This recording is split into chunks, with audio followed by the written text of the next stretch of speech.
안녕하세요. 깨는 언니예요. 오늘은 삶의 균형을 좀 잡아보자. 이런 주제로 한번 얘기를 해볼까 하는데요. 균형을 잘 잡는 것. 이거 참 어려워요. 저도 오늘, 진짜 어렵다라고 느꼈는데, 그냥 이제 사람들 대할 때는 제가 늘 그냥 균형 잡혀서 하려고 좀 하니까 그렇게 어려운 게 없었거든요.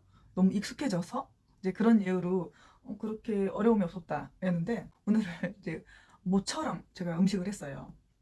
뭐 거창한 게 아니고 집밥이 먹고 싶어서 장조림이랑 뭐 이것저것을 하고 있는데, 장조림을 지금까지 늘 하면서 느낀 게 장조림이잖아요. 그래서 고기랑 메추리알이 같이 졸여졌을 때 고기는 짠데 메추리알은 좀 싱겁고 늘 그랬었거든요. 그래서 오늘은 내가 이걸 균형을 좀 맞춰야 되겠다 싶어가지고는 먼저 장에다 메추리알을 먼저 졸였거든요.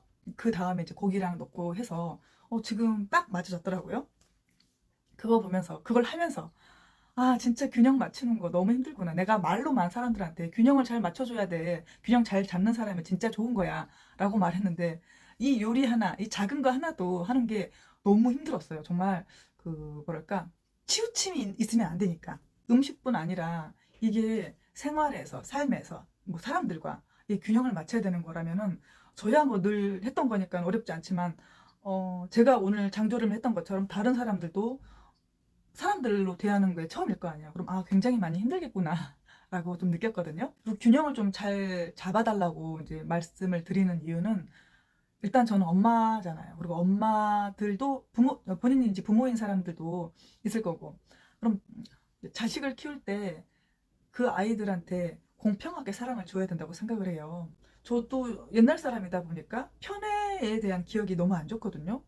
엄마랑 아빠는 아들만 사랑하고 아들만 최고고, 딸은, 왜 맏딸은 살림 미천이라고도 하잖아요. 저는 그 말이 정말 듣기 싫었거든요. 큰애가 있는데 둘째가 태어났잖아요. 그때 큰애한테 물어봤어요. 이 아이가 이제 둘째가 울고 있으면, 이 아이 지금 안아봐도 돼? 안아서 우유도 주고 뭐 기저귀도 갈아야 되는데 이렇게 해도 돼? 라고 먼저 물어봤어요. 처음에 묻지 않고 했을 때는 큰애가 정말 화가 났어. 화가 난 채로 이렇게 막 표현을 하지 않았지만, 이제 팔짱 끼고 뒤돌아서고, 엄마는 날 사랑하지 않는구나, 막 이렇게 표현을 하더라고요. 근데 그걸 보고 마음이 너무 아팠어요. 그래서 그 뒤로는 이제 물어봤거든요. 이 아이를 지금 내가 안아도 되는지, 울고 있는데 어떻게 해줘야 될까라고 물어봤을 때, 나중에 그 아이가 울자마자 본인이 먼저 뛰어가요. 그리고 저를 불러요. 엄마, 엄마, 엄마, 아기가 울어. 달래줘. 이러면서. 균형을 맞춘다는 거는 모두가 되게 공평하게 사랑을 얻는 거거든요. 부족함 없이, 넘치는 거 없이. 이게 꼭 자식뿐만은 아니잖아요. 이제 부모님과의 관계도 마찬가지고, 내가 결혼을 했을 때 이제 시부모라는 게 또 생기잖아요. 그때도 마찬가지인 것 같아요. 처음에 결혼했을 때에도 저는 이제 결혼했을 때 애 아빠한테 그렇게 말을 한 적이 있었거든요. 나는 너희 부모님한테 잘하지 못할 거라고. 딱 내가 내 엄마한테 하는 것만큼만 할 거라고. 그보다 잘해버리면 우리 엄마가 너무 속상할 것이고, 그보다 못하면은 그건 도리가 아닌 것 같으니까 딱 내가 엄마한테 하는 것만큼만 할 거라고 이제 말을 했거든요. 근데 동의했어요. 근데 제가 그렇게 나쁜 사람도 아니고 못된 사람도 아니고, 그래서 정말 그 도리에 어긋나지 않은 만큼을 했던 것 같아요. 진짜 그 가슴에 손을 얹고, 우리 엄마보다 더 잘하지도 않고 내가 엄마한테 하는 것보다 더 못하지도 않을 딱 그만큼만 했었던 것 같아요. 내가 할 수 있는 방법을 찾았던 것 같거든요. 뭐든지 내 위치에서, 나는 나한테 주어진 타이틀에 대해서 그냥 최선을 다하는 사람이거든요. 내가 어느 날 갑자기 결혼을 하니까 며느리라는 타이틀이 생겼어요.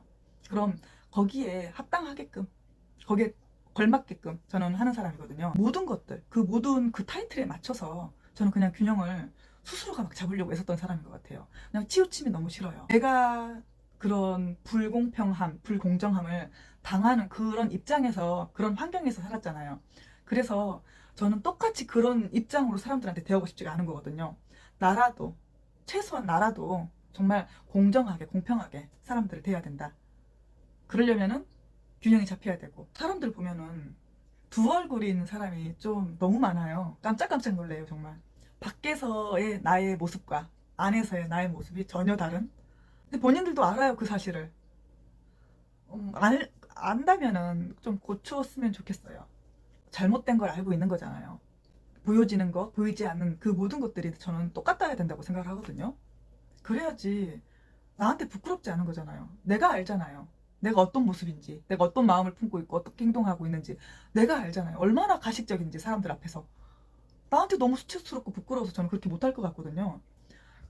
수치스럽고 부끄럽다고 이제 느껴지면은 한 번에 고칠 수는 없겠죠. 그냥 조금씩 조금씩 그랬으면 참 좋겠어요. 저는 아이들이 저한테 했던 말들이 그래요. 엄마는 밖에서나 안에서나 너무 똑같아서 무서웠다는 거예요. 그리고 기준이 그때그때 엄마의 기분에 따라 달라지지 않았어요, 저는.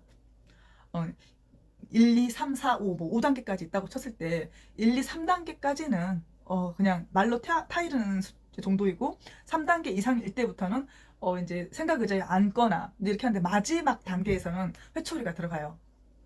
그걸 알고 있어요. 그리고 그게 어떠한 건지도 명확하게 알고 있어요.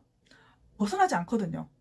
내가 하지 말라고 정해놓는 것들이 정말로 똑같아요. 균일해요. 그리고 똑같은 체벌을 해요. 뭐 달라지는 게 하나도 없어요.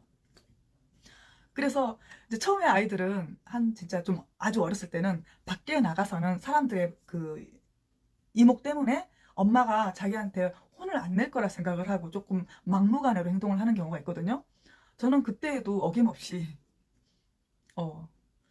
제가 한번 청계천 거기 물 있는데 거기 아이들 데리고 나가는데 정말 아이가 심하게 말을 안 듣는 거예요. 그날따라. 그래서 정말로 사람들이 많은 오가는 길목에 두 아이를 세워놓고 손들라고 시켰어요. 처음에는 삐죽삐죽 되는데 단호한 엄마 앞에서 그럴 수가 없죠. 정말 30분, 20분 정도 손들고 있는데 나중에는 막 울면서 잘못했다고 하더라고요. 이제 잘못했다고 하고 이제 종료가 되었어요. 그때 충분히 또 안아주고 하죠. 어렸을 때 식당에서 한번 지인들이랑 이제 밥을 먹는데 우리 아이가 들어 누워서 이제 버둥거리면서 소리를 치면서 울더라고요. 뭔가 이제 욕구 불만으로. 그래서 그 아이를 조용히 데리고 나갔어요. 밖에 나가서 정말로 심하게 혼을 냈나? 하여튼 심하게 혼을 냈어요. 혼을 내고 그랬거든요. 지금 들어가서 너가 똑같이 이 행동을 반복을 한다면은 나는 바로 집으로 갈 거야.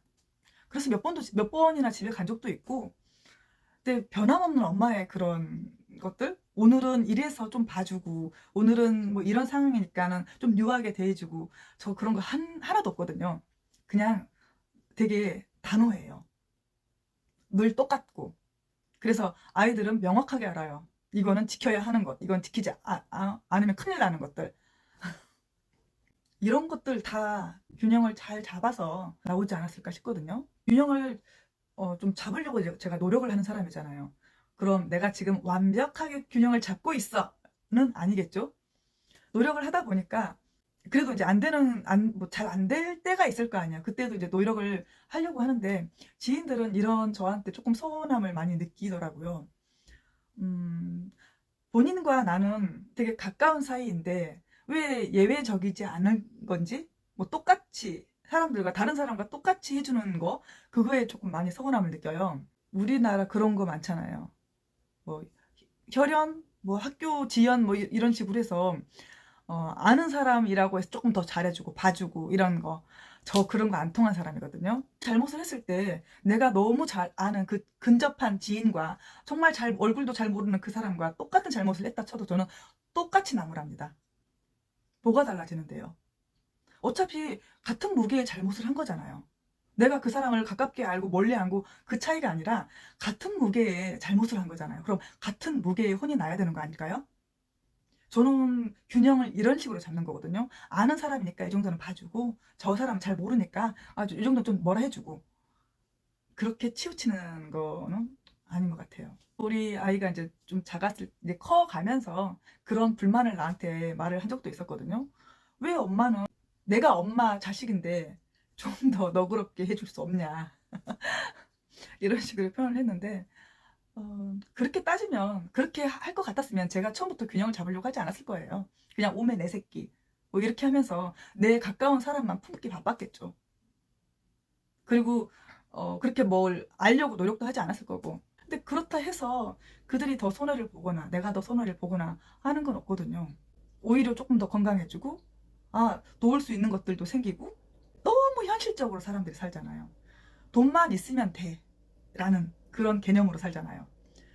근데 누군가 나한테 그러더라고요. 너는 돈 싫어하잖아. 저한테 그러는 거예요. 저는 돈을 싫어하지 않거든요. 돈 좋아해요. 근데 왜 싫어한다고 저 사람이 느꼈을까라고 곰곰이 생각해 보니까 그 사람은 돈에 대해서 맹신해요. 돈만 있으면, 이게 돈이 신인 거예요.